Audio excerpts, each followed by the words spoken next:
Hello and welcome to another installment of my bass reviews. Now this is the most talked about bass that I've had on YouTube. So I'll set things straight. This is a Fender Aerodyne jazz bass. Some people think that it was the Frank Bello signature. It's very similar to the Frank Bello signature, but some slight variations in the wood and the tone controls as well.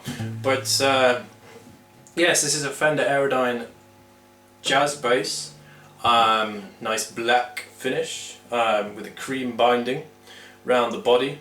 Basswood body, maple neck, rosewood fingerboard, 38.1 millimeter nut width, C-shape neck, standard, nice Fender logo there, matching headstock and body, which is quite unusual for sort of off the line factory built Fenders. Smoke chrome hardware, well, smoke chrome tuning pegs anyway, but I have replaced the bridge with a Leo Kwan Badass 2 bridge. It's fantastic. The tone and the sustain from before and after is brilliant. I've also replaced the pickups as well. This is a Damasio Hot Stack, I believe, and this is a vintage Seymour Duncan series. Precision. Okay, so you've got the PJ setup, which is the best of both worlds really. Start out with all the controls on full. I'll do a little lick for you here.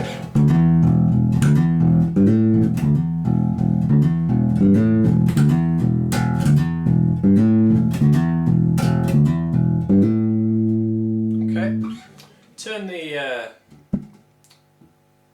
front pickup, the P pickup, off and leave the jazz pickup on.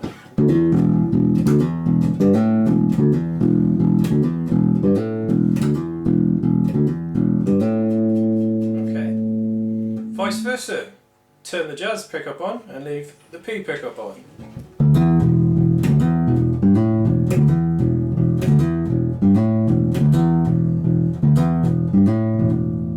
Okay, now I don't know if you've looked at my Squire Precision video, but the tone control on that, and the same with my Warmouth as well, and my Warwick to a certain extent. The tone controls are very there's a distinctive change in the tonal quality of the bass when you turn it on or off or leave it in the middle or whatever. With this bass, not so much, because I've spent many months fiddling around with the electronics, getting it right in some places, getting it wrong in others, and now it's finally all working, but there isn't really that much of a tonal difference between turning the master tone, which is this one here, on and off. I'll show you again with all the pickups on and the tone on. Tone off. There's a slight difference, but not much. Not much. You have to hear it very slightly. Some basses there's a huge difference, but this one not so much. Okay, so what's it like to gig with? This is it's a very light bass. I love the nice slim neck when we have the sort of the truss rod opening here, which is kind of a nice little design. It always helped for when I was playing to make sure my thumb was in the center of the neck at the back. Okay, a few points here about the design. A few things that I don't really like about it. First of all, the binding is great, but you'll see here the way that the body isn't fully curved, isn't fully contoured round the binding. There's sort of it's at a right angle, and that tends to dig into the side of my arm, which is a little bit annoying, so I have to wear a sweatband. Other than that, there's not really much of a problem, except the body shape.